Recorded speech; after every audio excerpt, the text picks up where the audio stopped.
రెండవది, మీరు దేవుని వ్యవసాయమై ఉన్నారు.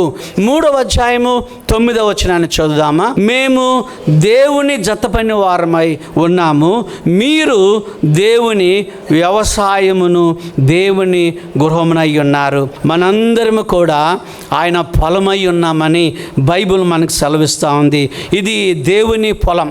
ఆ దేవుని పొలంలో పనిచేయడానికని దేవుడు మనందరినీ రమ్మని ప్రేమతో ఆహ్వానిస్తూ ఉన్నాడు. ఏదైనా ఒక పనిలో పాటలు పాడడానిక, పరిచారకులుగా ఉండడానిక, గుమ్మం దగ్గర పరిచర్య చేయడానిక, ఏదైనా ఒక పనిలో నీవు నేను ఉంటే దేవుని పొలములో పని చేసినటువంటి వారము అవుతామని బైబిల్లో మనం చూస్తున్నాం. మరి సొలొమోను మహారాజు సోమరి వాని పొలం గురించి ఆయన చెప్పాడు. ఆయన ఏమంటున్నాడు?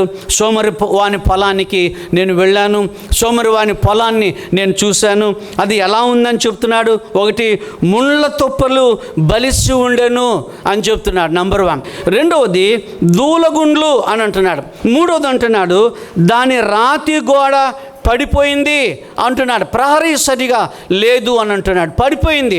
4వ మాట అంటున్నాడు, దాన్ని చూచి నేను యోచన చేసుకుంటుని, దానిని చూచి నేను బుద్ధి తెచ్చుకుంటుని అని ఆయన అంటున్నాడు. ఇంకా ఏమంటున్నాడు అని అంటే, కొంచెంసేపు నిద్రపోవాలని సోమరివాడు అనుకుంటున్నాడు, కొంచెంసేపు కునుకుపాటు కావాలని సోమరివాడు అనుకుంటున్నాడు. ఆ సోమరివాని పొలాన్ని చూసి సొలొమోను రాజు మంచి పాఠం నేర్చుకున్నాడు. మనం ఎవరమనంటే సోమరివాని పొలాన్ని పోలినటువంటి వాళ్ళము కానే కాదు. మనం ఎవరమంటే దేవుని పొలంలో మనం పనిచేసే వాళ్ళం.